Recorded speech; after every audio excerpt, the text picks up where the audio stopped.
As starvation set in amid Sudan's year-long civil war, Lina Mohammed Hassan's family resorted to extreme measures to survive. الأطفال ديل كانوا بيمشوا بيقطعوا ورق التبلدي. The children were collecting tree leaves and eating them. بيقطعوا ورق المانجا. They took mango leaves and ate them. أولاد خالي بيطلعوا. My cousins walked next to the school and collected the tree leaves, cooked them and ate them, because we didn't know if we would have food for breakfast. إحنا هنلقى للفطور ولا لا. Hassan was living in the besieged Banat neighborhood of Khartoum, caught between the Sudanese military and the paramilitary Rapid Support Forces. In February, she was able to flee to another part of the city controlled by the army. But others remained trapped in more than a dozen districts across the city.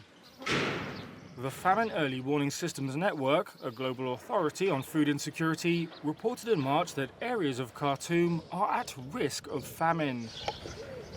And it's not just the capital. With the conflict between the army and the RSF showing no sign of abating, hunger and starvation is spreading across the country. At some refugee camps in North Darfur, residents, medics and aid workers say people have resorted to eating soil and leaves.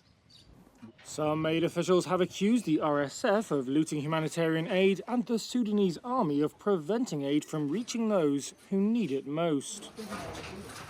Neither side responded to detailed questions for this report. The military-led government has said it is committed to facilitating the delivery of aid. The RSF denies looting and says any rogue actors in its ranks will be held responsible. Lieutenant General Ibrahim Jabba is the military's second-in-command. Sudan has production that is more than it needs, and this is reassuring. This is clear evidence and an answer to everyone who's defaming and saying there will be a famine in Sudan. There's no famine in Sudan. Despite that claim, Mutawakkil Bilal, who lives in Omdurman, one of 3 cities on the banks of the Nile that comprise the capital, says people there have been trying to live off anything. People find solutions. Pigeons. They eat pigeons. The geese in the river. Any birds. Small birds. It was normal. They also ate cats. There were people in the neighborhood who ate the cats. Either you die from hunger or find a way. Almost 18 million people in Sudan, more than a third of the population, are facing high levels of acute food insecurity, according to the Integrated Food Security Phase Classification.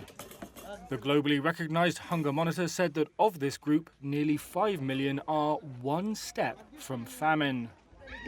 Despite the deepening food crisis, the situation in Sudan has drawn less international scrutiny than other humanitarian emergencies in places such as Gaza and Ukraine. Meanwhile, residents and medical NGO Doctors Without Borders say people are already dying from disease and malnutrition in what some observers call the forgotten war.